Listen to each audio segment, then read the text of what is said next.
Hello guys. The nursing डीमिस्टिफाइड channel से जुड़े सभी नए और पुराने यूट्यूबर सब्सक्राइबर साथियों को और हमारे प्रीमियम कोचिंग क्लास के साथियों को एमएल सुंदेसा की तरफ से प्यार भरा नमस्कार और वंदे मातरम। आप सभी का एक बार फिर से पढ़ाई वाली महफिल यानी द नर्सिंग डीमिस्टिफाइड चैनल पर तहे दिल से हार्दिक स्वागत है और आप सभी को 76वें आजादी दिवस की अनलिमिटेड हार्दिक शुभकामनाएं।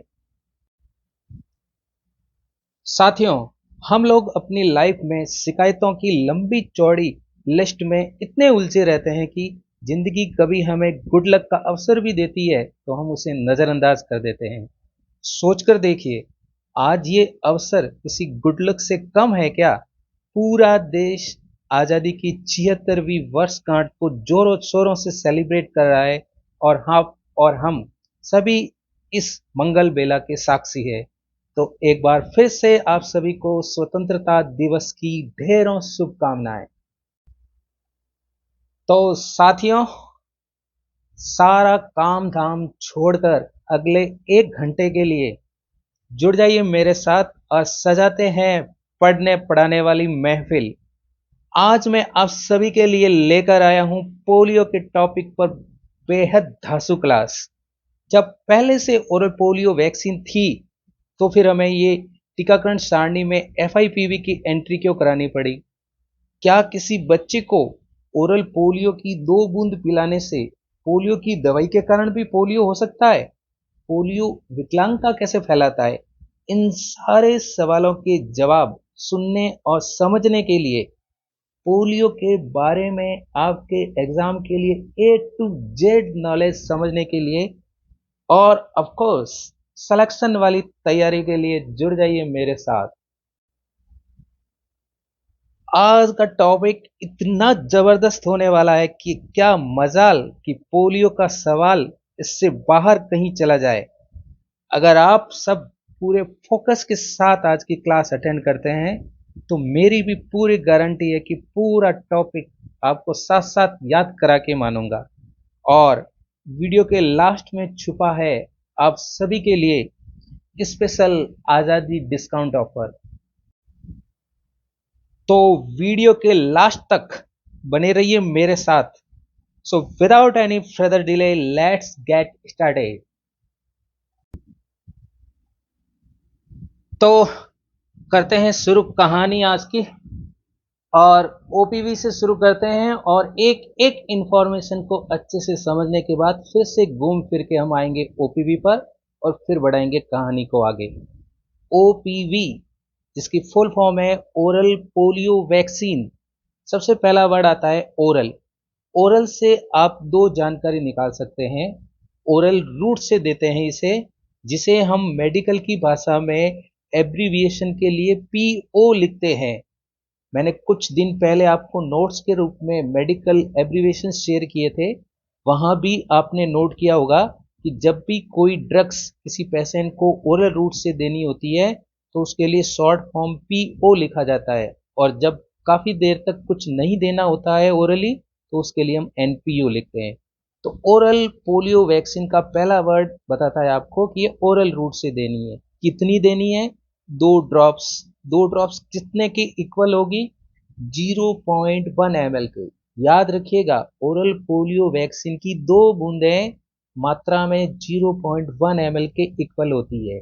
और मैंने आपको मेडिकल एब्रीवेशंस में ये भी सिखाया था कि ड्रॉप्स को हम जीटीटी के द्वारा शो करते हैं। आगे देखिए, आपकी टीकाकरण सारणी के अंदर एक और ऐसी वैक्सीन है जो ओरल रूट से दी जाती है और उसका नाम है रोटा वायरस वैक्सीन, जिसके बारे में भी हमने एक पूरा वीडियो सेशन जस्ट थोड़े दिन पहले किया है। फर्क क्या है? यहाँ आपको रोटा वायरस वैक्सीन की 5 ड्रॉप देनी है जो 0.5 ml के इक्वल होगी। तो ओरल वर्ड तो हो गया क्लियर। आगे बात करते हैं पोलियो की। देखिए, पोलियो है वो एक शॉर्ट नेम है, एक बीमारी का नाम है जिसका पूरा नाम होता है पोलियो माइलाइटिस। और इस पोलियो माइलेटिस के बारे में हम बस अभी थोड़े देर में पूरा डिटेल से बात करते हैं। इसको अभी यहीं रहने देते हैं, फिर इसके ऊपर भी हम आएंगे। अब आगे देखिए वैक्सीन के बारे में। तो ओरल पोलियो वैक्सीन की खोजकर्ता, इसका आविष्कार किया था अल्बर्ट सेबिन ने 1952 में। और ये वैक्सीन जो होती है ये लाइव एटीन्यूटेड लिक्विड वैक्सीन है। लाइव एटीन्यूटेड भी है और लिक्विड भी है। देखिए लाइव एटीन्यूटेड वैक्सीन है वो हम पहले भी पढ़ चुके हैं, लेकिन अगर लिक्विड वैक्सीन की अगर हम बात करें तो वो दो वैक्सीन लिक्विड है, एक तो ओरल पोलियो और एक आरवीवी। ओके, देखिए लाइव एटीन्यूटेड के बाद में जो लिक्विड लिखा है उसका सबसे बड़ा बेनिफिट यह है कि इसे पुनर्निर्मित करने की आवश्यकता नहीं है, जैसा कि हमने बीसीजी और एमआर के अंदर देखा था। बीसीजी और एमआर होती है वो ड्राई फॉर्म होती है जिसे लाइपोलाइज्ड फॉर्म भी कहते हैं, और उनको हमें डाइल्यूएंट के द्वारा फिर से तैयार करना होता है जिसे रिकॉन्स्टिट्यूट करना कहते हैं। तो ये लिक्विड है। आगे देखिए लाइव एटीट्यूड के नीचे मैंने एरो करके बताया है अपवाद स्वरूप, यानी ये एक्सेप्शन है। किस बात का एक्सेप्शन है, गौर से समझिएगा। ओरल पोलियो वैक्सीन लाइव होते हुए भी इसके ऊपर ओपन वायल पॉलिसी ओवीपी, जिसे हम मल्टी डोज वायल पॉलिसी भी कहते हैं, वो इसके ऊपर लागू होती है। जबकि जनरल रूल्स यह है कि लाइव वैक्सीन के ऊपर ओपन वायल पॉलिसी लागू नहीं होती है। 3 एग्जाम्पल मैं आपको पहले बता चुका हूँ, बीसीजी, एमआर और आरवीवी। इन वैक्सीन के ऊपर मल्टी डोज वायल पॉलिसी लागू नहीं होती है, जबकि यहाँ अपवाद के रूप में ओरल पोलियो वैक्सीन लाइव है, फिर भी इसके ऊपर ये पॉलिसी लागू होती है। लागू होने से हमें 2 काम करने हैं। एक तो जब हम पोलियो की वायल को ओपन करेंगे तो हमें इसके ऊपर डेट या टाइम लिखने की जरूरत नहीं है, जैसा कि हम बीसीजी, एमआर और आरवीवी में करते आए हैं, याद रखिएगा। और दूसरा जो इसका एक्सेप्शन होने का बेनिफिट है वो यह है कि ओरल पोलियो वैक्सीन को हम वैक्सीनेशन स्टेशन में 4 घंटे के बाद में भी इस्तेमाल कर सकते हैं, बशर्ते इसका वीवीएम करेक्ट होना चाहिए, यूजेबल कंडीशन में होना चाहिए। आई होप आपको मेरी बात समझ में आ रही होगी। आगे देखिए, ये एक ओनली हीट सेंसिटिव वैक्सीन है, यानी ये फ्रीज सेंसिटिव नहीं है। तो हीट सेंसिटिव होने का फायदा ये है, जब ये फ्रीज सेंसिटिव नहीं है तो आप इसे माइनस टेम्परेचर पर भी स्टोर कर सकते हैं। जैसे कि पीएससी पर जहां ओरल पोलियो वैक्सीन का ज़्यादा स्टॉक होता है वहां इसको डीप फ्रीजर में और वैक्सीन पॉइंट वगैरह पे भी इसको माइनस टेम्परेचर पर स्टोर किया जा सकता है। देखिए बीच में आपको 2 समानताएं नजर आ रही होगी। आरवीवी के साथ में पोलियो वैक्सीन की 2 समानता है। पहली समानता, दोनों लाइव एटीन्यूटेड है, और दूसरी समानता यह है आरवीवी और ओपीवी दोनों ही केवल हीट सेंसिटिव है, फ्रीज सेंसिटिव नहीं है, इसलिए इनको माइनस टेम्परेचर पर स्टोर कर सकते हैं। तो स्टूडेंट्स इस मेमोरी मैप में सारी बातें क्लियर हो चुकी है। एक बात को मैंने अधूरा छोड़ा है, पोलियो यानी कि पोलियो माइलिटिस के बारे में, और अब हम अगले पेज में सीधा उसी पर आते हैं। पोलियो माइलिटिस जो बीमारी का नाम है वो एक्चुअल में लैटिन भाषा के 3 शब्दों को जोड़कर बनाया हुआ है। पहला शब्द आता है पोलियो। पोलियो क्या है? पोलियो का वास्तविक ओरिजिनल नाम है वाइल्ड पोलियो वायरस, जिसे हम शॉर्ट में WPV भी कहते हैं। W मतलब वाइल्ड, P मतलब पोलियो एंड V मतलब वायरस। इसमें इसका नाम वाइल्ड क्यों रखा है? वाइल्ड का मतलब है ये नेचुरल होता है और ये नॉन म्यूटेटेड होता है। नॉन म्यूटेटेड के बारे में मैं आपको आगे और अच्छे से बताऊंगा, यानी इसके अंदर म्यूटेशन नहीं हो रखा होता है। और जो म्यूटेटेड होता है उसके बारे में तो बहुत लंबी कहानी है, उसको भी आगे हम डिस्कस करेंगे। उस टाइम मैं आपको याद दिलाऊंगा कि मैंने आपको बोला था वहाँ नॉन म्यूटेटेड और म्यूटेटेड क्या होता है। ओके, तो पोलियो वर्ड क्लियर हो गया। क्या है पोलियो? पोलियो एक वायरस का नाम है जिसका असली नाम होता है वाइल्ड पोलियो वायरस, और मेडिकल भाषा में हम इसे शॉर्ट में लिखते हैं WPV। और वाइल्ड मीन्स नेचुरल, और जिसमें अभी तक एक बार भी म्यूटेशन यानी हिंदी में उत्परिवर्तन नहीं हुआ है। दूसरा शब्द देखिए, वर्ड जुड़ा हुआ है माइलो, और माइलो वर्ड लैटिन भाषा का जो शब्द है ये स्पाइनल कोड के लिए आता है, जिसे हम हिंदी में मेरुरज्जु कहते हैं। लास्ट वर्ड देखिए ITIS, जिसके बारे में मैं आपको काफी सारे वीडियो सेशन में बता चुका हूं। आइटिस वर्ड जब किसी बीमारी के नाम के पीछे जुड़ता है तो उसका मतलब इन्फ्लेमेशन हो जाता है, सूजन आ जाना। अब इन सारे शब्दों को जब आप जोड़ेंगे और उसे लैंग्वेज की भाषा में लिखेंगे तो बीमारी का नाम तो बनेगा पोलियोमाइलाइटिस, और इसकी डेफिनेशन कुछ इस तरह से होगी, समझिए इसको। पोलियो वायरस के इन्फेक्शन के कारण, यानी इस बीमारी में इसके कॉजेटिव माइक्रो ऑर्गेनिज्म का नाम भी छुपा हुआ है।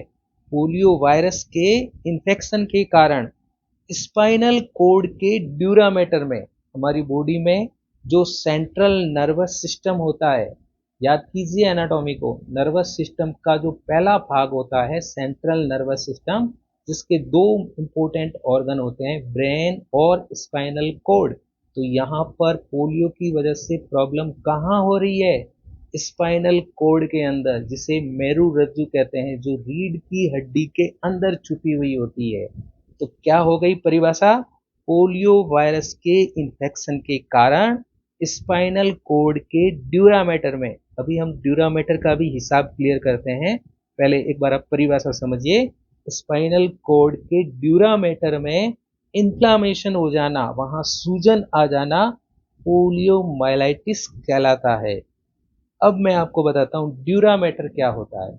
देखिए, हमारा जो ब्रेन और स्पाइनल कोड, जिसके बारे में मैंने अभी बात की, ये दोनों ही केंद्रीय तंत्रिका तंत्र यानी कि सेंट्रल नर्वस सिस्टम के दो इंपॉर्टेंट पार्ट है। और ब्रेन की अगर मैं बात करूं तो देखिए, ब्रेन और ब्रेन के जस्ट ऊपर की तरफ होती है हमारी स्कल। तो ब्रेन और स्कल के बीच में तीन टिश्यू की जो लेयर पाई जाती है, उनमें से एक लेयर का नाम है ड्यूरामेटर। इन लेयर के बारे में देखिए, आउटर मेनिंग्स बोलते हैं इन्हें। ब्रेन के अंदर जो लेयर्स पाई जाती है उनको साइंस की भाषा में हम मेनिंग्स कहते हैं, और ये टिश्यू की बनी हुई आउटर लेयर होती है। आउटर का मतलब सबसे बाहर की तरफ। तो कितनी लेयर बताई मैंने? 3 लेयर। इन 3 लेयर के नाम अगर आपको याद करने हैं तो अभी आप मेरी बात सुनिए, और फुल गारंटी है कि कभी लाइफ में आप इनके नाम इसी सीरियल से याद रखेंगे और कभी नहीं भूलेंगे। आपने एक प्रोग्राम का नाम सुना है ना, डॉटर आर प्रेसियस, बेटियां अनमोल है, DAP। तो बस आपको उसी DAP से इन तीनों लेयर के नाम याद करने। D से ड्यूरामेटर, A से एरेक्नॉइड मैटर एंड P से पिया मैटर। कौन से ये 3 नाम हो गए? ब्रेन के अंदर जो, ब्रेन के ऊपर जो 3 टिश्यू की परत पाई जाती है उनके नाम। सबसे बाहर D से ड्यूरामेटर, A से एरेक्नॉइड मैटर और P से पिया मैटर। मैंने आपको बोला ना, आज की क्लास बहुत धांसू होने वाली है, और जहां भी ड्रग्स के बारे में, एनाटॉमी के बारे में जो जो पॉइंट मिलेगा, एक एक को क्लियर करेंगे। तो हम बात कर रहे थे स्टूडेंट्स, स्पाइनल कोड के अंदर जो ड्यूरामेटर होता है, यानी जो सबसे बाहर वाली टिश्यू की जो लेयर होती है, उसके अंदर इन्फ्लामेशन हो जाता है, और इसी प्रॉब्लम को हम पोलियोमाइलाइटिस कहते हैं। शॉर्ट में, या कह सकते हैं आम बोलचाल की भाषा में हम बोलते हैं कि पोलियो बीमारी हो गई है। अब ये इन्फ्लामेशन होने से होगा क्या, क्या रिजल्ट निकलेगा? देखिए, आगे एरो करके समझाया मैंने। स्पाइनल कोड की नर्व्स जो होगी, स्पाइनल कोड के अंदर जो तंत्रिकाएं होगी, उस इन्फ्लामेशन और इन्फेक्शन के कारण प्रभावित हो जाएगी। आगे देखिए, 200 बच्चों में से किसी एक बच्चे में, रेशियो देखिएगा आप, सारे पोलियो के इन्फेक्शन में सभी बच्चों में विकलांगता उत्पन्न हो ऐसा जरूरी नहीं है। 200 में से किसी एक बच्चे में अमूमन उसके अंदर इरिवर्सिबल पैरालिसिस हो जाता है। पैरालिसिस तो आप जानती हैं, विकलांगता, और इसकी खासियत क्या है? ये इरिवर्सिबल होता है। इरिवर्सिबल का मतलब होता है जिसे वापस ठीक नहीं किया जा सके। अगर आपको याद आ रहा हो, जो स्पेशली साइंस के स्टूडेंट हैं उन्होंने पढ़ा होगा कि जो केमिस्ट्री की रिएक्शन होती है वो रिवर्सिबल और इरिवर्सिबल होती है। जो केमिस्ट्री की रिएक्शन दोनों साइड में हो सकती है उन्हें इरिवर्सिबल बोलते हैं। तो यहाँ पर इरिवर्सिबल पैरालिसिस का मतलब है कि एक बार किसी बच्चे के अंदर पैरालिसिस हो जाए तो वो फिर से ठीक नहीं किया जा सकता है। इसका मतलब समझ रहे हैं आप? पोलियो की वजह से होने वाली विकलांगता का कोई ट्रीटमेंट नहीं है, केवल ओनली एंड ओनली बचाव ही संभव है। जिसे मेडिकल की भाषा में कहते हैं ना, प्रिवेंशन इज द ट्रीटमेंट। अब आगे एक और वर्ड यहाँ पे समझिए। पोलियो की वजह से पोलियोमाइलाइटिस में ये जो इरिवर्सिबल पैरालिसिस होता है इसे साइंस की भाषा में, मेडिकल साइंस में AFP भी कहा जाता है। AFB तो होता है एसिड फास्ट बेसिलाई, जिसके बारे में हम टीबी में बात करेंगे, आगे भी कोई क्लास में बात हो चुकी है। और यहाँ है AFP। तो अब आगे की कहानी को हम ले जाते हैं AFP पर। आई होप आज की क्लास आपको बहुत अच्छे से समझ में आ रही होगी और पोलियो का एक एक पॉइंट आपको क्लियर हो रहा होगा।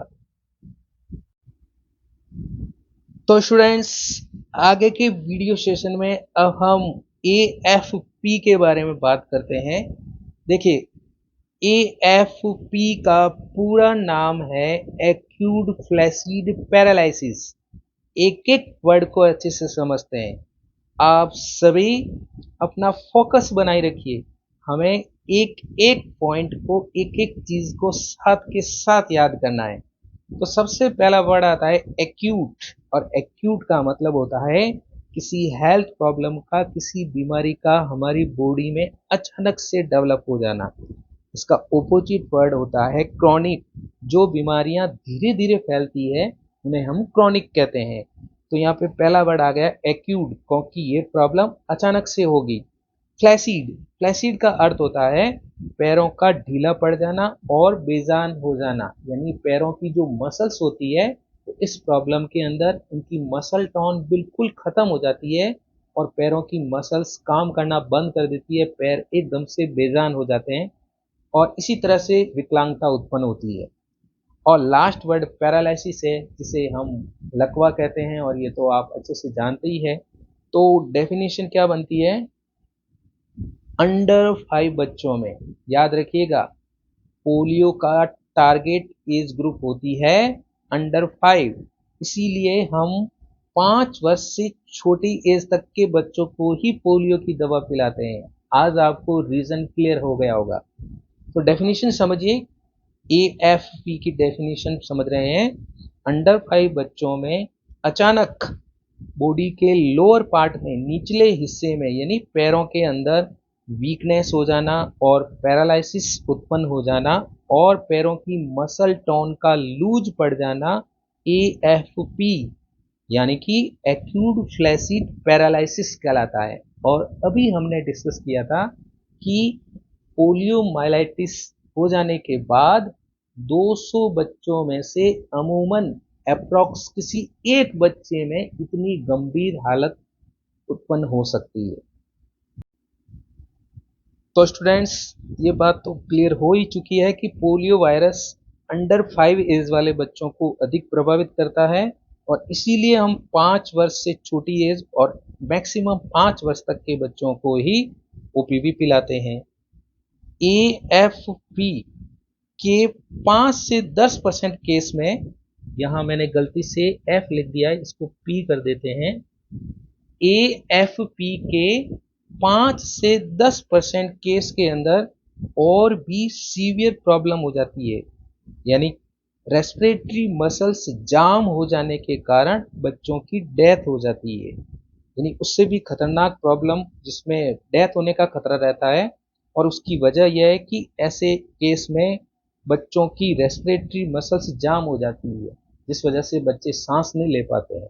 रेस्पिरेटरी मसल्स को साइंस की भाषा में इंटरकोस्टल मसल्स कहते हैं, जो रिब्स के अंदर मौजूद होती है, और जब ये जाम हो जाती है तो अपनी चेस्ट का फुलाव यानी एक्सपेंशन और रिलैक्सेशन नहीं हो पाता है, उस वजह से फेफड़े काम करना बंद कर देते हैं और प्रभावित बच्चे की डेथ हो जाती है। तो स्टूडेंट्स, पोलियो वायरस का ओरिजिनल नेम तो आपको याद है ना? क्या बताया था? Wild polio virus, WPV। और अब हम देखते हैं इसकी टाइप्स। टोटल मिला के ये 3 स्ट्रेन टाइप का होता है। WP1 यानी इसे टाइप 1 कहेंगे, WPV2 टाइप 2 और WPV3 यानी कि वाइल्ड पोलियो वायरस टाइप 3। आगे देखिए, WPV3 का लास्ट केस यानी पोलियो की वायरस की तीसरी स्टेज का लास्ट केस, तीसरी टाइप का लास्ट केस पूरे वर्ल्ड में 2012 में उत्तरी नाइजीरिया यानी नॉर्थ नाइजीरिया में मिला था। उसके बाद टाइप 3 पूरे वर्ल्ड से खत्म हो गया। WPV3 और WPV2 दोनों ही प्रकार के पोलियो वायरस का उन्मूलन यानी इरेडिकेशन, उन्मूलन वर्ड में ही पता चल रहा है कि पूरा मूल समेत यानी जड़ सहित खत्म हो जाना, ये पूरी तरह से खत्म हो चुका है। और मैंने आपको यहाँ पर यह भी शो किया है कि टाइप 2 यानी कि वाइल्ड पोलियो वायरस सेकेंड, उसका 2015 में इरेडिकेशन हो चुका है। इस तरह से अभी आपने समझा कि वाइल्ड पोलियो वायरस, जिसे हम आम बोलचाल की भाषा में पोलियो वायरस कहते हैं, ये नेचुरल टाइप का होता है और ये नॉन म्यूटेटेड होता है और इसकी टोटल 3 टाइप पाई जाती है। आगे की इंफॉर्मेशन समझते हैं। पूरे वर्ल्ड में केवल 2 देशों में WPV टाइप 1 के केस अभी भी मिल रहे हैं। पहला पाकिस्तान और दूसरा अफगानिस्तान। इन दोनों देश को पोलियो एंडेमिक देश की कैटेगरी में रखा गया है। मैं आपको अपडेट करना चाहूँगा, लेटेस्ट डाटा बताना चाहूँगा। 2022 के डेटा के अनुसार पाकिस्तान में पोलियो के 8 केस मिले थे और अफगानिस्तान में 1 केस मिला था। 2023 के यदि हम डेटा की बात करें तो पाकिस्तान में अभी तक 2 केस निकल चुके हैं और अफगानिस्तान में टाइप 1 पोलियो वायरस के 5 केस मिल चुके हैं। तो स्टूडेंट्स, अब हम सभी ये सीखने की कोशिश करते हैं कि पोलियो माइलेटिस का बच्चों के अंदर संक्रमण फैलता कैसे है और इसके संक्रमण के मेन 2 तरीके हैं। पहला जो तरीका है वो फीको ओरल रूट, और दूसरा जो तरीका है बहुत ही कम केस में पोलियो ड्रॉपलेट इन्फेक्शन के द्वारा भी बच्चों में फैल सकता है। ये चीज़ भी आप माइंड में रखिएगा। सबसे पहले हम बात करते हैं फीको ओरल रूट के द्वारा, और यहाँ मैं आपको एक चीज़ रिवाइज कराना चाहूँगा कि हमने पहले और 2 वीडियो सेशन किए थे। एक था रोटा वायरस वैक्सीन के बारे में और एक हमने पढ़ा था STH यानी सोयल ट्रांसमिटेड हेलमिंथ, और वहाँ दोनों जगह पर दोनों सेशन में आपने देखा था कि वहाँ पर भी संक्रमण फैलने का तरीका फीकल ओरल रूट ही था। यहाँ देखिए, पर्सन टू पर्सन ट्रांसमिशन होता है और फीकल रूट का मतलब होता है जहाँ भी फीकल वर्ड आएगा वहाँ समझिए कि माइक्रो ऑर्गेनिज्म या इन्फेक्शन के लिए जिम्मेदार जीवाणु या प्रोटोजोआ या वर्मी वो स्टूल में मौजूद होगा। यानी कि एक्यूट फ्लैसिड पैरालिसिस का जो केस होगा उस बच्चे के स्टूल के अंदर, यानी कि ये वायरस है, ये एक्यूट फ्लैसिड केस वाले बच्चे के स्टूल में भी मौजूद होता है और डायग्नोसिस के लिए हम स्टूल टेस्ट भी करवाते हैं। तो पोलियो का वायरस इन्फेक्टेड बच्चे के स्टूल में मौजूद होगा और ये स्टूल के जरिए ही आगे ओरल रूट तक पहुंच पाता है। आगे की प्रोसेस को भी समझते हैं। जहां पर भी स्टूडेंट्स फीकल ओरल रूट की बात आए तो आप वहाँ समझ जाइए कि जब भी ऐसे मामलों में हाइजीन की कमी होगी, साफ सफाई का कम ध्यान रखेंगे, स्पेशली बच्चों के केस में यदि वो फ्रेश होने के बाद में हाथ नहीं धोते हैं, खाना खाने से पहले हाथ नहीं धोते हैं, तो ये संक्रमण का सबसे मेजर तरीका होता है।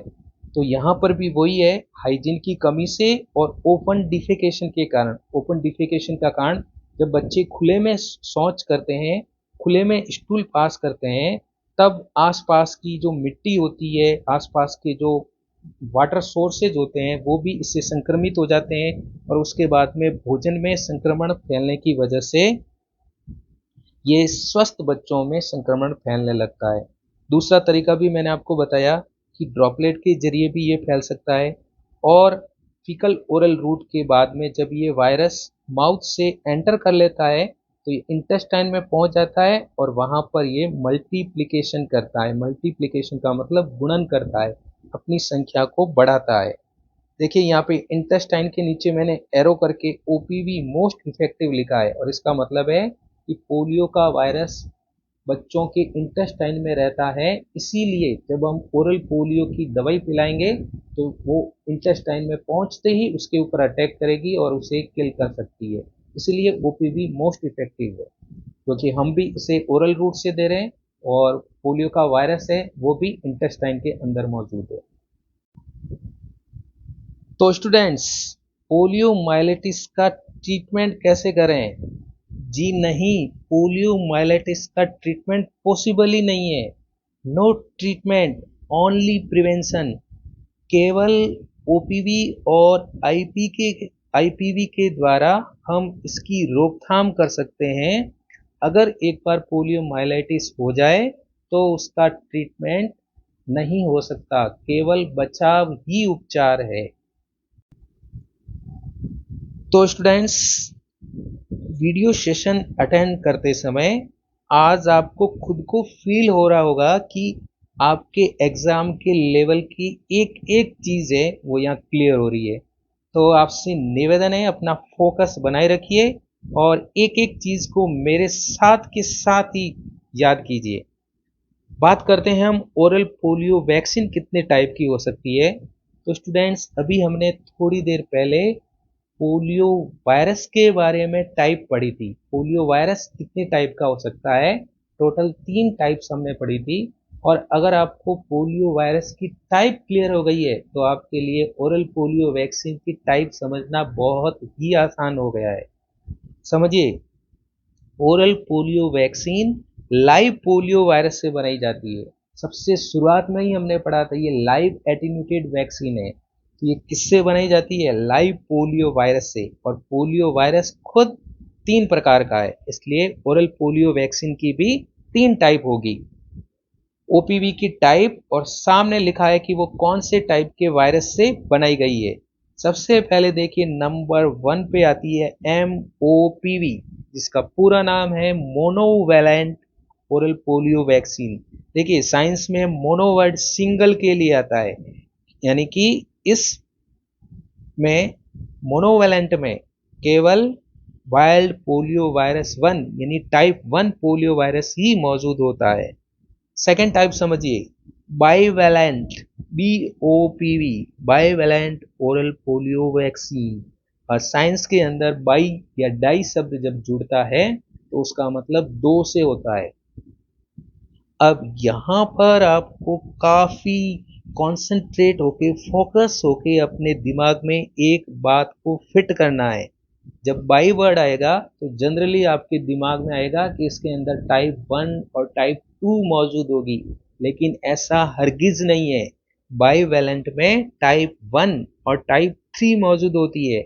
इसीलिए आप गौर कीजिए, मैंने इसके पीछे VVIMP लिखा है, यानी कि बाईवैलेंट पोलियो वैक्सीन के अंदर WPV1 और WPV3 टाइप 1 और टाइप 3 मौजूद होगी। आगे समझिए, ट्राईवैलेंट। और ट्राईवैलेंट को समझना इजी है। ट्राई का मतलब 3 से होता है और इसके अंदर पोलियो की जो तीनों टाइप होती है, टाइप 1, टाइप 2 और टाइप 3, तीनों ही मौजूद होती है, यानी ये तीनों से मिलकर तैयार किया जाता है। आई होप आपको जिस तरह से पोलियो वायरस की टाइप समझ में आई होगी, वैसे ही ओरल पोलियो वैक्सीन के टाइप भी क्लियर हो गए होंगे। अब हम बढ़ते हैं आगे। Switch to BOPV।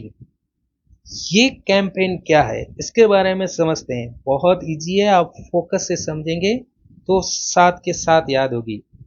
अप्रैल 2016 से सभी कंट्रीज के अंदर पोलियो वैक्सीन के लिए इस्तेमाल की जाने वाली टीओपीवी वैक्सीन का प्रयोग बंद कर दिया गया और टीओपीवी की जगह बीओपीवी का इस्तेमाल शुरू किया गया है।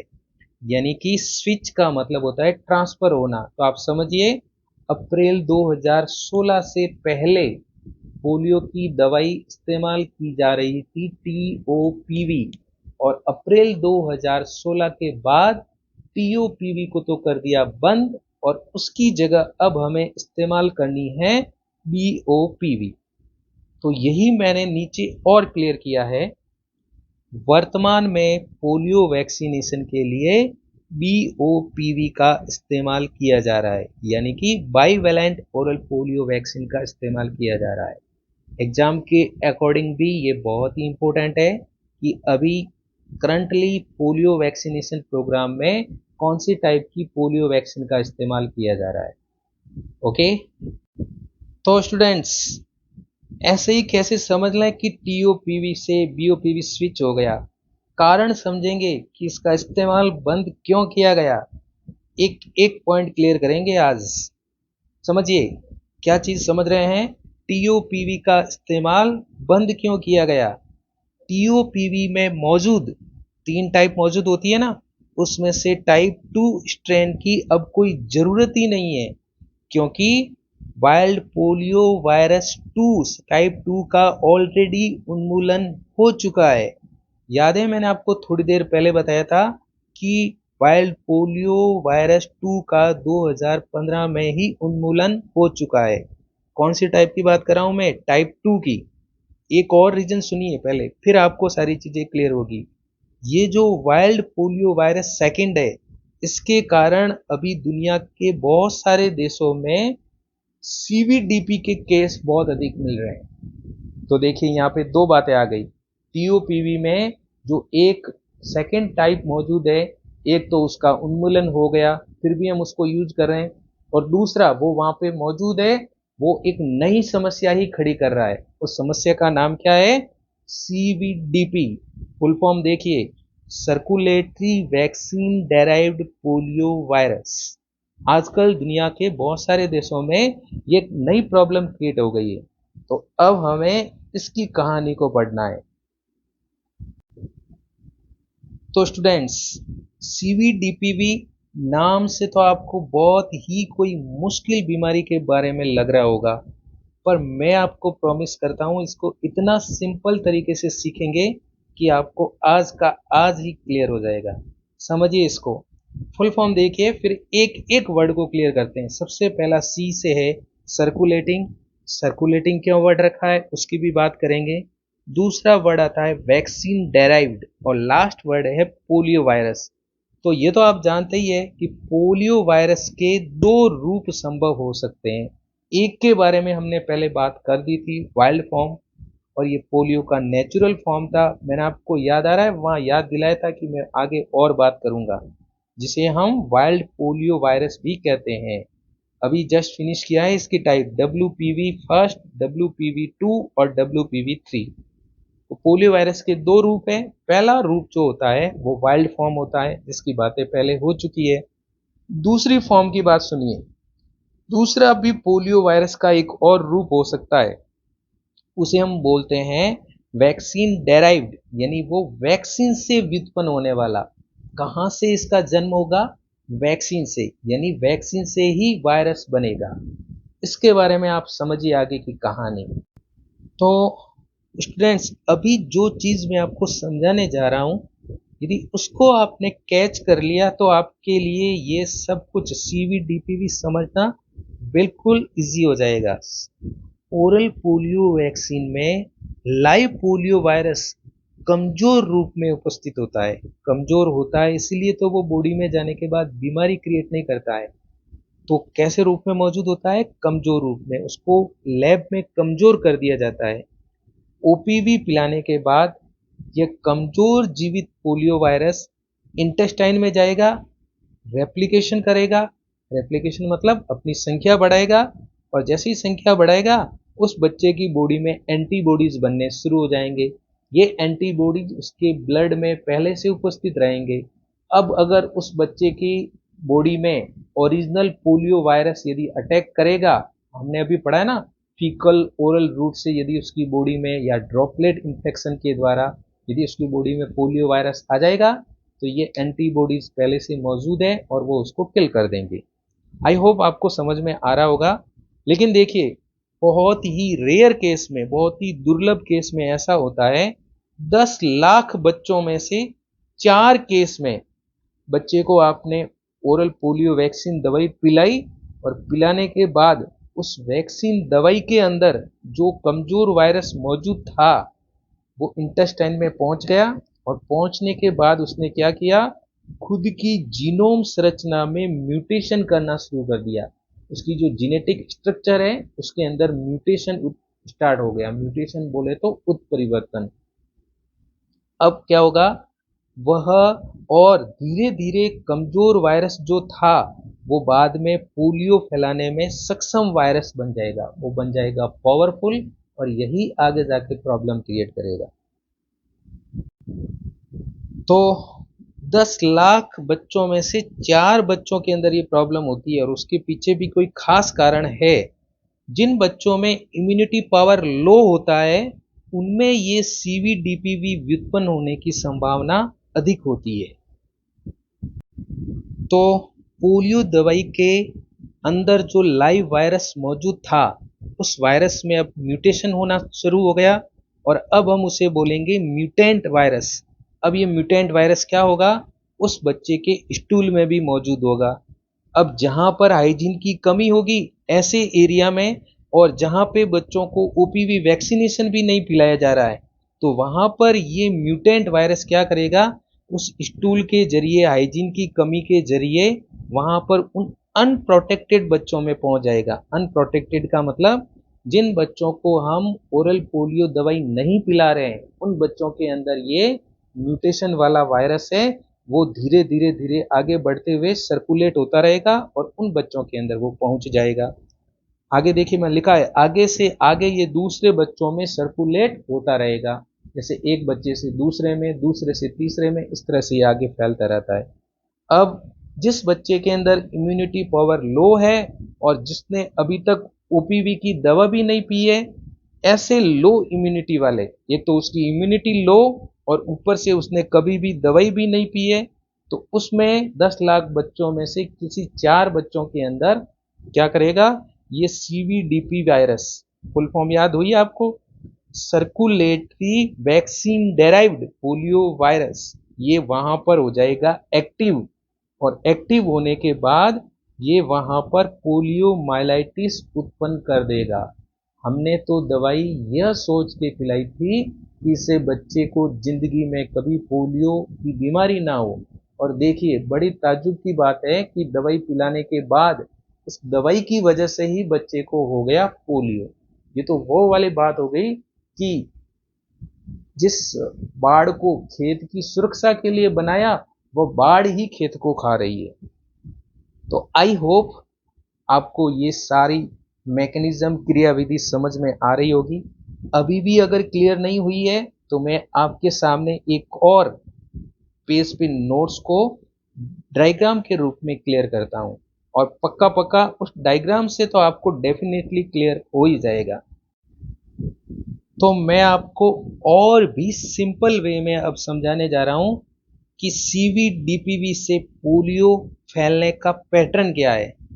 आप एक कल्पना कीजिए कि कोई कम्युनिटी है और जिसमें बहुत सारे बच्चे हैं वो ओपीवी से अनवैक्सीनेटेड है।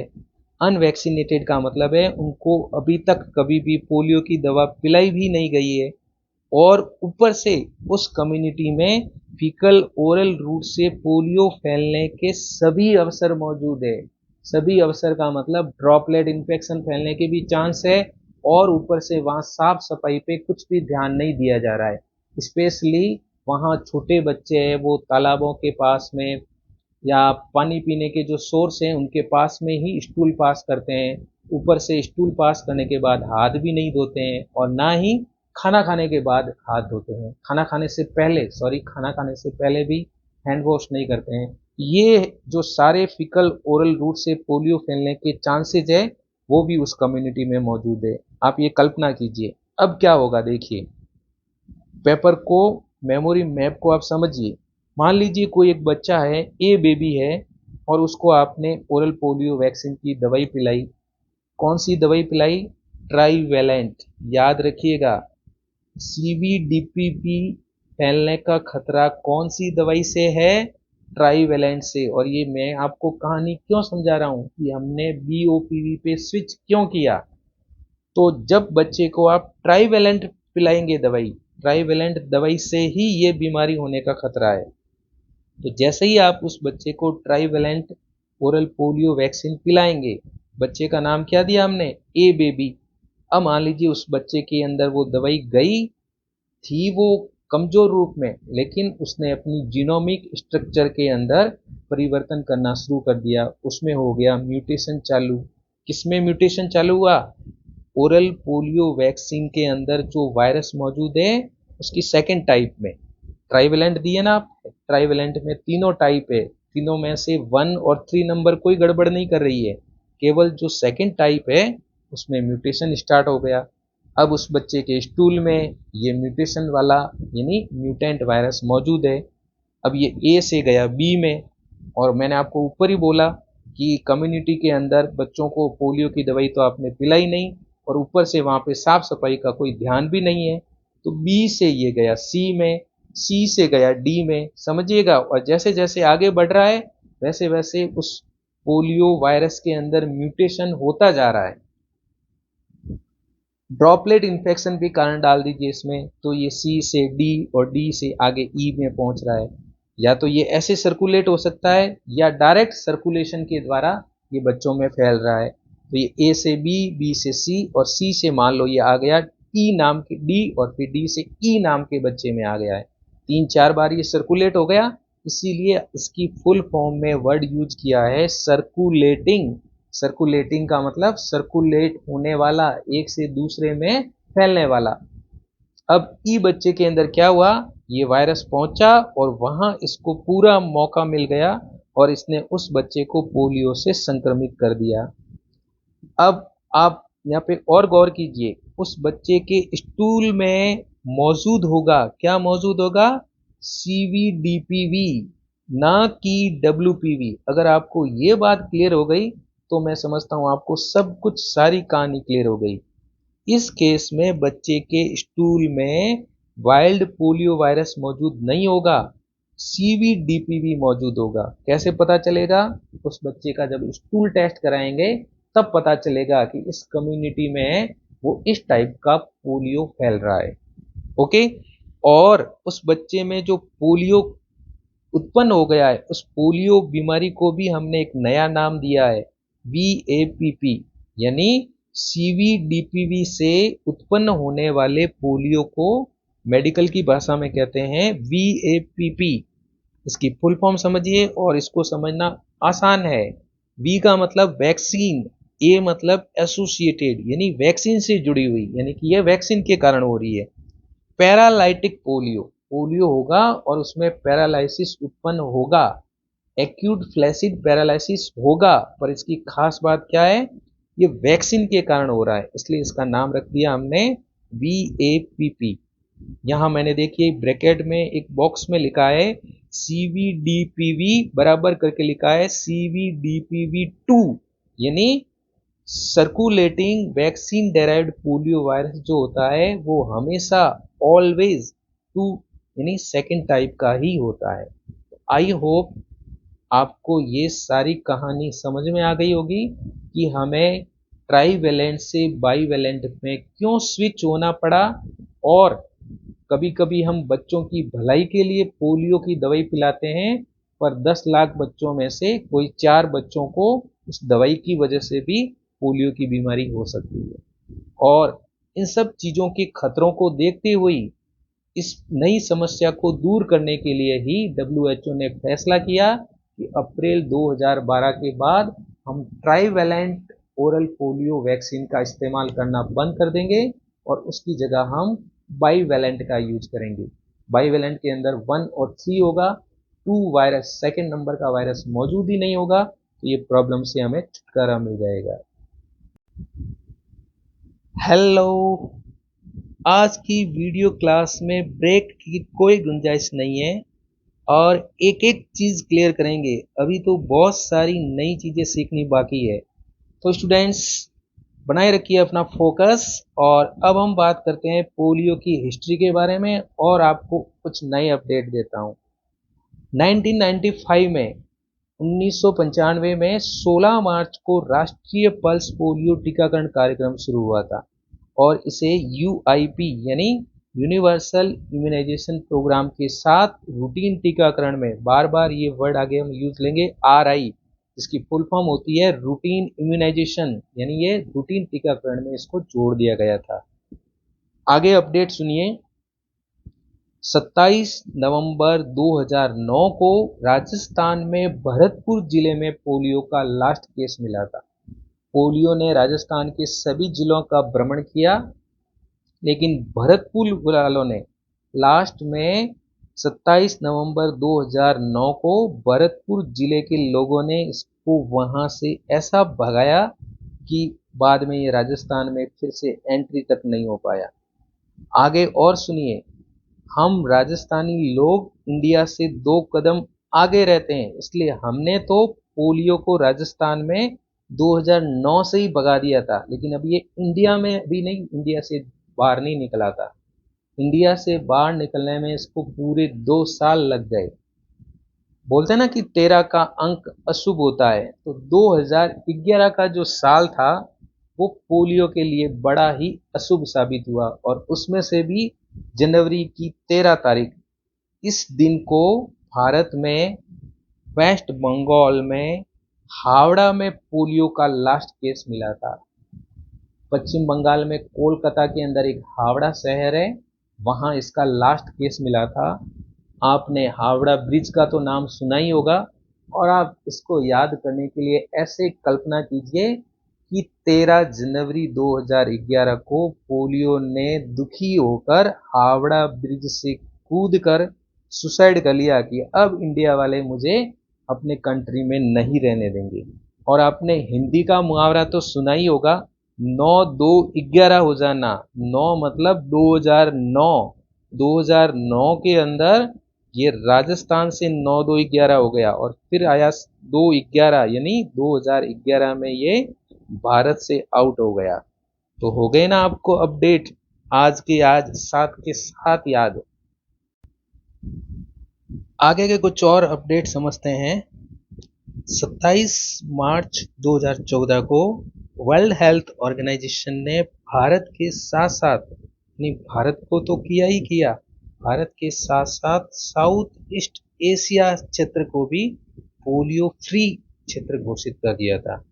तो भारत को पोलियो फ्री घोषित किया गया था 27 मार्च 2014 को, और ठीक अगले साल 2015 में भारत के अंदर आईपीवी वैक्सीन को यूनिवर्सल इम्यूनाइजेशन प्रोग्राम में यानी रूटीन टीकाकरण कार्यक्रम में शामिल कर दिया गया था। और उसके ठीक 1 साल बाद अप्रैल 2016 से सभी देशों में टीओपीवी से बीओपीवी स्विच कैंपेन की शुरुआत की गई। 16 में स्विच किया गया था। ओके, तो देखिए 11 के अंदर पोलियो का लास्ट केस, 12 के अंदर कोई अपडेट नहीं, फिर 14, 15, 16 में लगातार 3 इंपॉर्टेंट पॉइंट है वो पोलियो में जुड़े। 14 में पोलियो फ्री, 15 में आईपीवी और 16 से स्विच। ये थे पोलियो के बारे में सबसे खास महत्वपूर्ण इंपॉर्टेंट अपडेट। चैप्टर में आज की वीडियो सेशन में आगे बढ़ते हैं। हो सकता है कभी आपके माइंड में ये सवाल जरूर आया हो कि 2014 में तो भारत को पोलियो फ्री कंट्री घोषित कर दिया गया था, तो फिर हम ये अभी तक 2023 में भी अभी तक हम ये बच्चों को ओरल पोलियो की दवाई क्यों पिला रहे हैं। उसी बात पे आते हैं। पोलियो फ्री कंट्री घोषित होने के बावजूद हमारे देश में आज दिन तक पल्स पोलियो टीकाकरण कार्यक्रम बंद नहीं किया गया है। क्यों? क्योंकि हमारे पड़ोसी देश पाकिस्तान और अफगानिस्तान में अभी भी पोलियो के एक्टिव केस मौजूद है। याद आ रहा है, आज की वीडियो सेशन में मैंने आपको 2022 और 2023 के डेटा तक आपसे शेयर किए हैं। तो हमारे पड़ोसी देश में अभी भी पोलियो के केस एक्टिव है, इसीलिए इन देशों से सटी हुई सीमा वाले राज्यों में और जिलों में इंटरनेशनल ट्रेवलर्स के जरिए पोलियो के केस फैलने की पूरी संभावना रहती है। और यही कारण है कि अभी तक हमने पल्स पोलियो टीकाकरण कार्यक्रम को कंटिन्यू किया हुआ है। तो स्टूडेंट्स, आज के वीडियो सेशन में दो और कॉन्सेप्ट को क्लियर करते हैं। जब भारत के सभी राज्यों में पल्स पोलियो टीकाकरण कार्यक्रम संचालित होता है, तब इसे नेशनल इम्यूनाइजेशन डे यानी राष्ट्रीय टीकाकरण कार्यक्रम कहा जाता है और उसे NID शेड्यूल कहा जाता है। ये सभी स्टेट में एक साथ होता है। इसके बजाय जब इस कार्यक्रम को कुछ सिलेक्टेड स्टेट या सिलेक्टेड डिस्ट्रिक्ट में किया जाता है, जो स्पेशली बॉर्डर वाले एरिया होते हैं, वहाँ पर ही जब ये कार्यक्रम ऑर्गेनाइज किया जाता है, तब इसे सब नेशनल यानी उप राष्ट्रीय टीकाकरण कार्यक्रम कहा जाता है, SNID कहा जाता है। जिन स्टूडेंट्स ने पोलियो टीकाकरण में काम किया है, उन्होंने देखा होगा कि वहाँ हम रिपोर्टिंग में भी यह वर्ड यूज करते हैं, SNID। तो आई थिंक आपको NID और SNID में अच्छे से क्लियर अंतर समझ में आ गया होगा। आगे देखिए, बच्चों को रूटीन वैक्सीनेशन शेड्यूल में यानी टीकाकरण सारणी के अनुसार हमें OPV की 5 डोज देनी है। उसके अलावा भी 5 वर्ष तक के सभी बच्चों में जितनी भी बार पल्स पोलियो कार्यक्रम हो, चाहे वो NID हो चाहे वो SNID हो, हर बार पल्स पोलियो कार्यक्रम में 5 साल से छोटे बच्चों को पोलियो की खुराक पिलाना जरूरी है। आगे और पॉइंट डिस्कस करते हैं।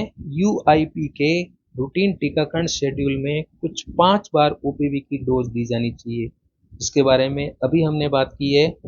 और अब हम उसकी डिटेल्स पढ़ते हैं। ओरल पोलियो वैक्सीन की सबसे पहली डोज है वो बर्थ के समय ही देनी चाहिए और इसे OPV की हम 0 डोज कहेंगे। 0 मीन्स से काउंटिंग में काउंट ही नहीं करते हैं, इसलिए इसका नाम रख दिया गया है 0 डोज। 0 डोज एट बर्थ देनी चाहिए, लेकिन अगर एट बर्थ मिस हो जाए तो बेबी के बर्थ के बाद इसे मैक्सिमम 15 दिन के भीतर दे सकते हैं। इसका मैक्सिमम टाइम पीरियड है 15 दिन है। तो 0 डोज की तो बात हो गई। 0 डोज के बाद आगे का शेड्यूल कैसे फॉलो होगा? 0 डोज के बाद 6ठे सप्ताह पर OPV की फर्स्ट डोज, 10वें सप्ताह पर OPV की सेकेंड डोज और 14 वीक्स पर यानी 3.5 महीने में OPV की तीसरी डोज देते हैं। और इसकी बूस्टर डोज की भी बात कर लें, 16 महीने से 24 मंथ्स के बीच OPV की एक बूस्टर डोज भी देनी चाहिए। आगे जो चीज़ डिस्कस करने जा रहा हूँ वो भी बहुत इंपॉर्टेंट है और वहाँ से क्वेश्चन बनने की पूरी संभावना है। OPV की एक वायल जो हम टीकाकरण में काम लेते हैं, उसके अंदर टोटल दवा होती है 2 ml। 2 ml से कंपनी ये कहती है, मैन्युफैक्चरिंग कंपनी ये कहती है, इससे 20 बच्चों को दवाई पिला सकते हैं, लेकिन ये आइडियल स्टेटमेंट है। प्रैक्टिकली जब हम बच्चों को दवाई पिलाते हैं, याद रखिएगा 45 डिग्री के एंगल पे जब हम वायल को तिरछा करते हैं तो थोड़ा बहुत माइनर अंतर आ जाने के कारण प्रैक्टिकली हम एक OPV वायल से 18 से 19 बच्चों को आसानी से दवाई पिला सकते हैं। हर बच्चे को हम 2 ड्रॉप्स पिलाएंगे और वो 2 ड्रॉप्स होगी वो 0.1 ml के इक्वल होगी। जिन लोगों की मैथमेटिक्स अच्छी है वो बिल्कुल राइट सोच रहे हैं। जब हम 0.1 ml को 20 से मल्टीप्लाई करेंगे तो उसका आंसर 2 ml आएगा। हेलो, अभी भी टॉपिक पूरा नहीं हुआ है।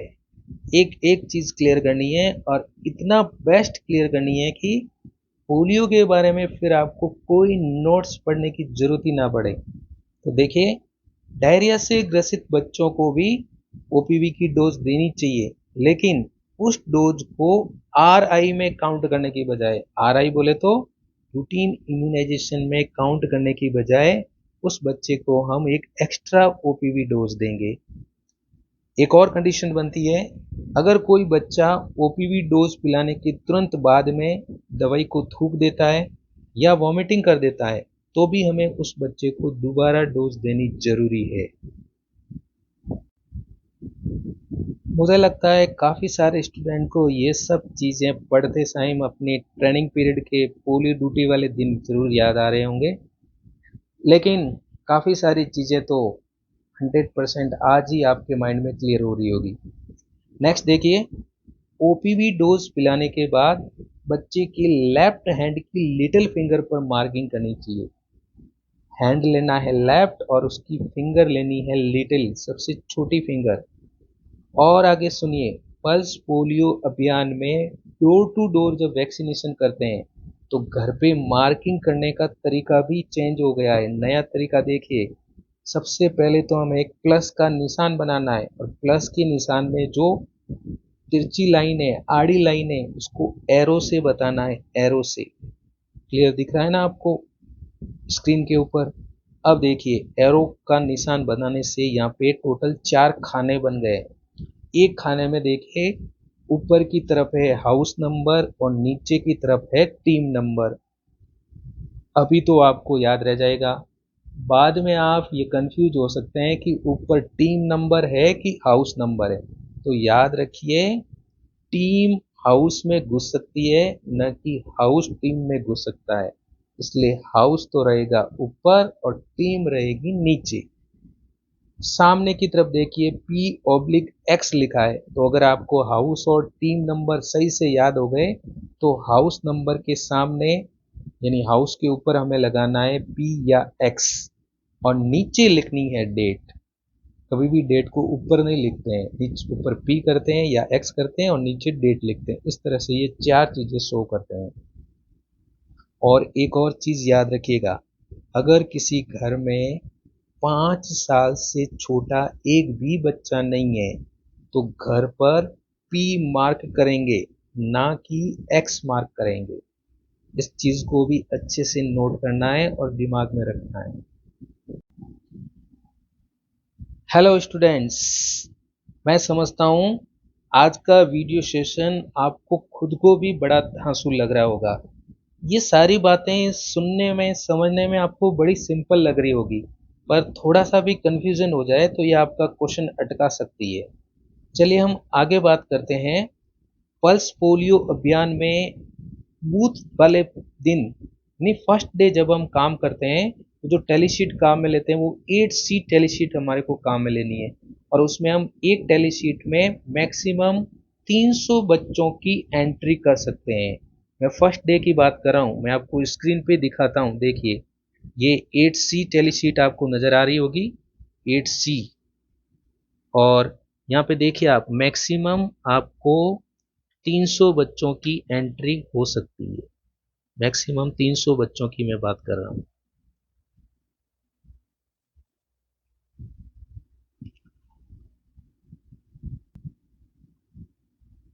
आगे देखिए, डोर टू डोर वैक्सीनेशन जब हम करते हैं तब हम 8C और 8B टेलीशीट को काम में लेंगे, जिसमें अधिकतम एक टेलीशीट में 130 घर की डिटेल्स रिकॉर्ड कर सकते हैं।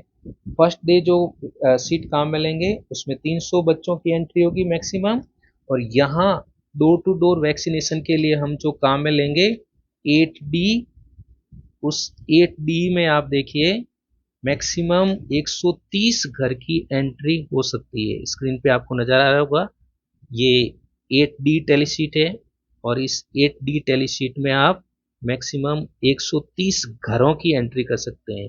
वहाँ पे 300 बच्चे थे मैक्सिमम और यहाँ पे 130 घर है। लास्ट पॉइंट समझिए, पल्स पोलियो अभियान में केवल आशा को, आशा की full form accredited social health activist, जिसे हम राजस्थान में आशा सहयोगिनी भी कहते हैं, तो पल्स पोलियो अभियान में केवल आशा को पर डे 100 रुपये मानदेय दिया जाता है। बाकी सभी वैक्सीनेटर और सुपरवाइजर को भी 75 रुपये 75 रुपीज पर डे के हिसाब से ऑनोरियम दिया जाता है। तो स्टूडेंट्स, अब आज की वीडियो सेशन में हम दूसरे रोल की बात करते हैं। अब आईपीवी की एंट्री हो रही है। इतनी देर तो हम बात कर रहे थे ओपीवी के बारे में, और अब नई एंट्री मार रहा है आईपीवी। उसका भी एक एक पॉइंट क्लियर करेंगे। देखिए, आईपीवी कभी गलती से मत बोलिएगा। Injectable polio virus vaccine. I का मतलब इनएक्टिवेटेड, पी का मतलब पोलियो वायरस और वी का मतलब वैक्सीन। सबसे पहला वर्ड पकड़ते हैं इनएक्टिवेटेड, और इनएक्टिवेटेड को सिंपली दूसरी भाषा में बोलते हैं किल्ड। यानी ये जो वायरस है, ये जो वैक्सीन है, ये किल्ड टाइप का है। और इस वैक्सीन की एक और खासियत है, इसके अंदर WPV1, WPV बोले तो वाइल्ड पोलियो वायरस 2 और वाइल्ड पोलियो वायरस 3, तीनों के किल्ड स्ट्रेन का मिक्सर है। यानी तीनों वायरस को लैब में किल करके तीनों के मिक्सर से ये वायरस वैक्सीन तैयार किया गया है। तो ये इसकी खासियत है। तीनों प्रकार के पोलियो वायरस से ये सुरक्षा देगा। तीनों प्रकार के पोलियो वायरस से सुरक्षा क्यों देगा? क्योंकि ये तीनों से मिलकर बना है और किल्ड है, तो किसी प्रकार का खतरा भी नहीं है। इस बात को भी आप समझिएगा।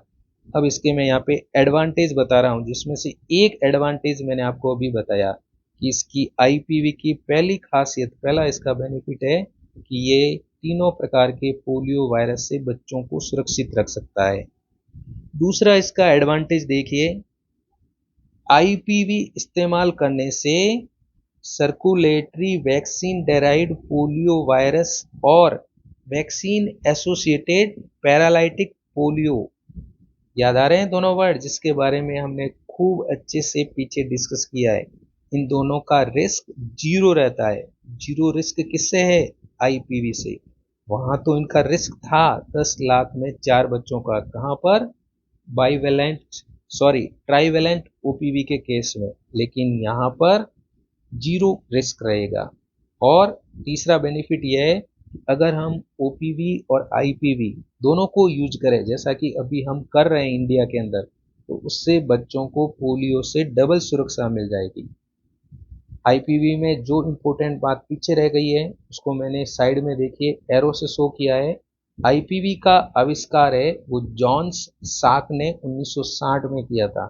और आपको ये तो याद हो ही गया था कि ओपीवी का आविष्कार अल्बर्ट सेबिन ने 1952 में किया था। OPV Albert Sabin 1952, IPv John साक 1960। तो ये थी आईपीवी की एंट्री। अभी इसके बारे में और भी इंपॉर्टेंट बातें हैं, आप बने रहिए मेरे साथ।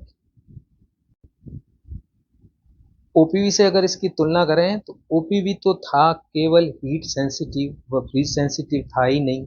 आपको याद आ रहा है, मैंने आपको बताया था ओपीवी की बहुत ज़्यादा लार्ज क्वांटिटी को पीएससी पे और वैक्सीन पॉइंट पे -20 डिग्री सेल्सियस पर भी स्टोर किया जा सकता है। क्यों?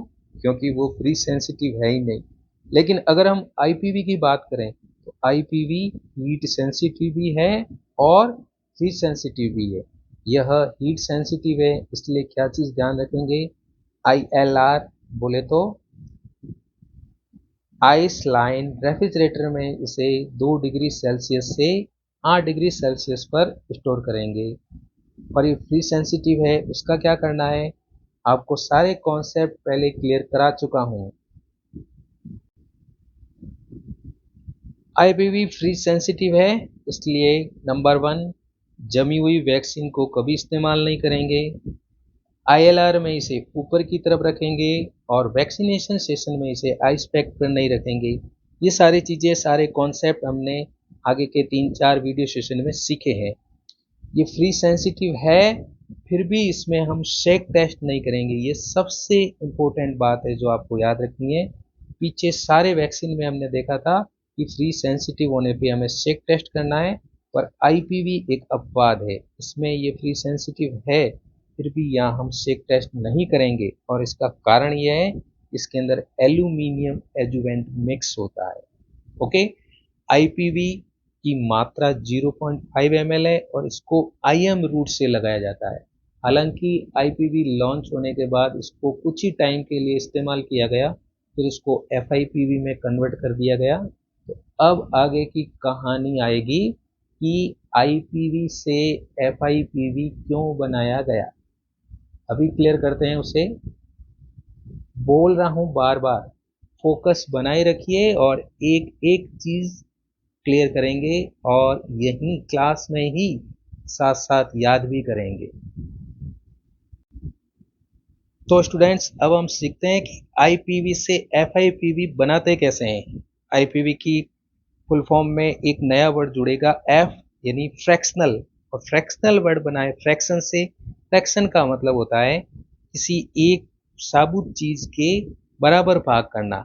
गणित में आपने पढ़ा होगा अंश हर, उस तरह का मामला है यहाँ पे। तो कोई भी एक चीज साबुत है, आपके पास पूरी एक चीज है और उसके आप बराबर पीस कर देते हैं, तो उसे हम बोलते हैं फ्रैक्शन, और वहीं से वर्ड बना है फ्रैक्शनल। इसलिए एफ आई पी वी की फुल फॉर्म हो गई है fractional inactivated polio virus vaccine. कैसे बना समझिए इसे। आईपीवी की डोज मैंने आपको अभी बताई थी, 0.5 ml की एक डोज होती है और इस एक डोज के आपको 5 टुकड़े करने, सारे के सारे बराबर। तो 0.5 ml के 5 भाग करेंगे तो प्रत्येक भाग बनेगा 0.1 ml का और वह बन जाएगा FIPV। ये बिल्कुल समझने में सिंपल है। जैसे हम फैमिली पैक आईपीवी में आई आ रहा, तो आइसक्रीम का एग्जांपल लेते हैं। एक फैमिली पैक आइसक्रीम लेके आए और उस आइसक्रीम के हमने 5 बराबर भाग कर दिए।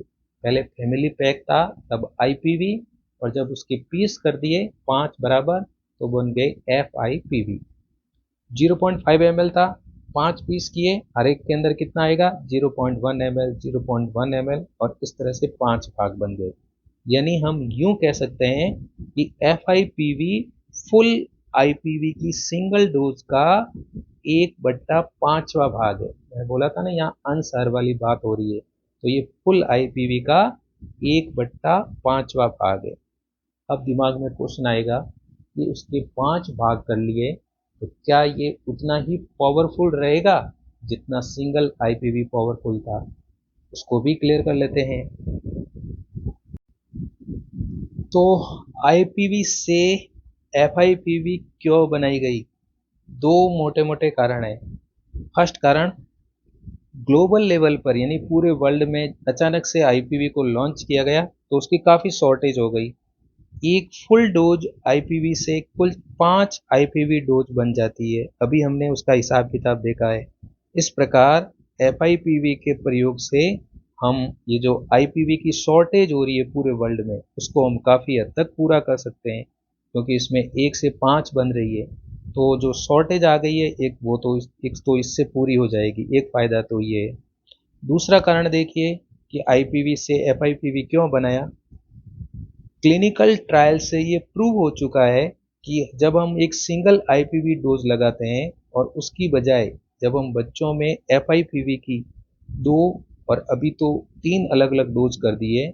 मैं आपको ये भी अपडेट कर देता हूँ कि जनवरी 2023 से एफआईपीवी की 3 डोज हो गई है। तो चलिए यहाँ पे 3 डोज कर देते हैं हैंड टू हैंड, अभी के अभी 3 अलग अलग डोज जब हम लगाएंगे तो बच्चों में अधिक हाई लेवल की इम्यूनिटी पावर उत्पन्न होगी।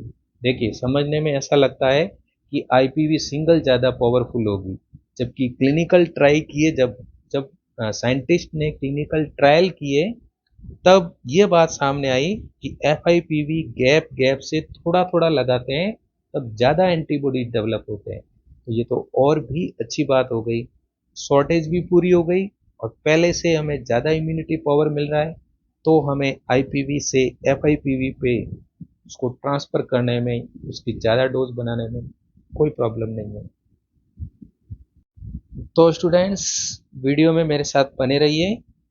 अब हम वीडियो सेशन के लास्ट स्टेज तक आ गए हैं और लास्ट में हम बात करते हैं FIPV डोज, उसके शेड्यूल, साइट और रूट के बारे में। तो ये तो ऑलरेडी क्लियर हो चुका है कि FIPV की हमें 0.1 ml डोज लगानी है। रूट देखिए यहाँ पे इंट्राडर्मल यूज इस्तेमाल करना है। IPV के केस में इंट्रामस्कुलर था, लेकिन यहाँ FIPV को हम इंट्राडर्मल लगाएंगे, जैसा BCG लगाते हैं। अब देखिए कितनी डोज है टोटल, 3 डोज है। मैं आपको अपडेट कर चुका हूँ।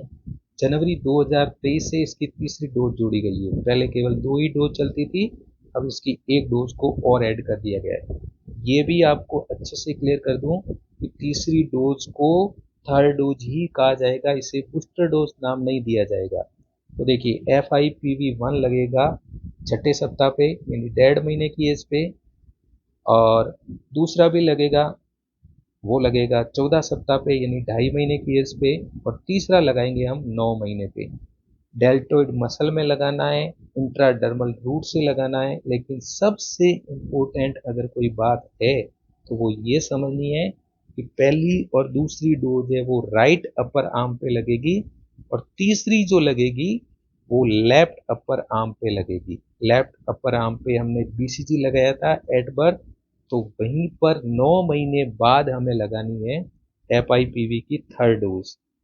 अच्छे से दिमाग में बिठाइएगा, FIPV फर्स्ट और सेकेंड राइट अपर आर्म पर, और FIPV third left upper arm पर। आपको ये राइट लेफ्ट का चक्कर भी बड़ा परेशान कर रहा होगा, और कोई वीडियो सेशन आने दीजिए, इसका भी हिसाब पक्का क्लियर करते हैं। हेलो, फोकस बना हुआ है ना, चल रहे हैं मेरे साथ। तो अब हम आ गए हैं लास्ट सेक्शन पर, और अब हम डिस्कस करते हैं ओरल पोलियो वैक्सीन और फ्रैक्शनल इनएक्टिवेटेड पोलियो वैक्सीन में दोनों के बीच में क्या क्या अंतर है। ये दोनों साथ साथ पढ़ने से आपको सारी चीज़ें और भी अच्छे से याद हो जाएगी। कॉन्सेप्ट क्लियर करने के लिए इनके डिफरेंसेस देखते हैं। एक टेबल बना रखी है। OPV लाइव वैक्सीन है, जबकि FIPV किल्ड यानी इनएक्टिवेटेड वैक्सीन है। OPV का रूट PO यानी ओरल रूट है, जबकि FIPV का रूट इंट्राडर्मल रूट है। इंट्राडर्मल डेल्टोइड मसल्स वाला रूट है। याद रखिएगा, शुरू में हमने कुछ महीने तक IPV लगाया था, उसका रूट इंट्रामस्कुलर था, और FIPV का रूट इंट्राडर्मल है। 3 और डिफरेंस को गौर से समझिए। रूटीन इम्यूनाइजेशन में ओरल पोलियो वैक्सीन की कुल 5 डोज काम में लेते हैं, जबकि रूटीन इम्यूनाइजेशन में FIPV की कुल 3 डोज काम में लेते हैं। हालांकि यहाँ पे समानता ये है कि दोनों की सिंगल डोज की मात्रा 0.1 ml ही होती है। क्या आप समझ पा रहे हैं? 2 बूंद ओरल पोलियो पिलाएंगे तो वो 2 बूंद किसके इक्वल होगी? 0.1 ml के। और संयोग देखिए FIPV की 1 डोज किसके इक्वल होती है? 0.1 ml के। ये चीज़ यहाँ से आप पकड़ सकते हैं। आगे देखिए, ओरल पोलियो वैक्सीन को हम पल्स पोलियो कैंपेन में और रूटीन इम्यूनाइजेशन में दोनों में देते हैं, जबकि FIPV है वो हम ओनली रूटीन इम्यूनाइजेशन में देते हैं। उसको पल्स पोलियो कैंपेन में इस्तेमाल नहीं किया जाता है, और उसके पीछे कारण यह है, ये एक इंजेक्टेबल वैक्सीन है, इंजेक्शन लगाना पड़ता है इसमें, और इंजेक्शन लगाने के लिए ट्रेनिंग की ज़रूरत होती है, स्किल्स की ज़रूरत होती है। इसीलिए इसको इसको किसको? FIPV को ओनली रूटीन इम्यूनाइजेशन में ही दिया जाता है। Last discussion, last difference, oral polio vaccine only heat sensitive है, इसीलिए इसे आराम से माइनस टेम्परेचर पर स्टोर कर सकते हैं, पर आप ये काम FIPV में नहीं कर सकते, क्योंकि ये हीट सेंसिटिव और साथ साथ में ये फ्रीज सेंसिटिव भी होता है। हाँ, यहाँ पर एक चीज़ आपको मैंने पहले भी बताई थी, यहाँ दोबारा से रिवाइज कर रहा हूँ। ये फ्री सेंसिटिव है, फिर भी एक्सेप्शनली आपको इसमें सेक टेस्ट करने की ज़रूरत नहीं है। तो स्टूडेंट्स, ये था आज का हमारा वीडियो सेशन, जिसमें हमने पोलियो बीमारी के बारे में और पोलियो वैक्सीन के बारे में ए टू जेड चीज़ों को कवर करने की कोशिश की है। एएनएम और जीएनएम लेवल के एग्ज़ाम का जो कुछ भी हो सकता था, सब का सब निचोड़ आपके इस वीडियो सेशन में मैंने अपडेट कर दिया है। और मैं गारंटी के साथ कहता हूँ कि आज का वीडियो सेशन अटेम्प्ट करने के बाद आपको पोलियो या पोलियो वैक्सीन के बारे में और कोई नोट्स या क्लास अटेम्प्ट करने की ज़रूरत नहीं पड़ेगी। तो स्टूडेंट्स, मुझे आप सभी के कमेंट्स का बेसब्री से इंतज़ार रहेगा और मैं सभी YouTube सब्सक्राइबर साथियों से ये प्रॉमिस करता हूँ कि मैं आगे और भी ऐसे इम्पोर्टेंट टॉपिक इसी तरह से वीडियो क्लास के रूप में आपके सामने प्रेजेंट करता रहूँगा। कुछ साथी मेरा वीडियो सेशन तो रेगुलरली देखते हैं, लेकिन उन्होंने अभी तक मेरा चैनल सब्सक्राइब नहीं किया है। तो प्लीज़ आप सभी ज़्यादा से ज़्यादा चैनल को सब्सक्राइब कीजिए। और अब सुनिए आज की सबसे इम्पोर्टेंट बात। हमारे जो साथी डिजिटल कोचिंग क्लास फैमिली का हिस्सा बनना चाहते हैं, उनका हार्दिक स्वागत है। आपके लिए इंडिपेंडेंस डे के शुभ अवसर पर 15 अगस्त और 16 अगस्त को 2 दिन याद रखिएगा, 15 अगस्त को भी और 16 अगस्त को भी 2 दिन तक स्पेशल डिस्काउंट ऑफर दिया जा रहा है। तो ये गोल्डन चांस मिस मत कीजिए, एहसान मत लीजिए, स्पेशल डिस्काउंट लीजिए। ऑफर की डिटेल्स जानने के लिए कॉल कीजिए या फिर व्हाट्सएप कीजिए। और देखिए, बात करने से ही बात बनती है, बात ना करने से तो बातें बनती है। तो गाइस, कोई और इम्पोर्टेंट टॉपिक पर ऐसे ही धाकड़ शानदार वीडियो के साथ आपसे 100% दोबारा मिलता हूँ और फिर से आपके साथ मिलकर सजाएंगे सिलेक्शन वाली तैयारी के लिए पढ़ाई वाली महफिल।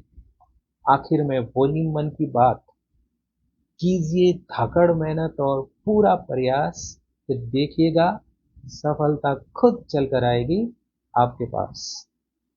तो एक बार फिर से आप सभी को आज़ादी दिवस की ढेर सारी हार्दिक शुभकामनाएं। वीडियो को इतना ध्यान से देखने के लिए और मुझे इतना ज़्यादा सपोर्ट करने के लिए दिल से थैंक यू सो मच।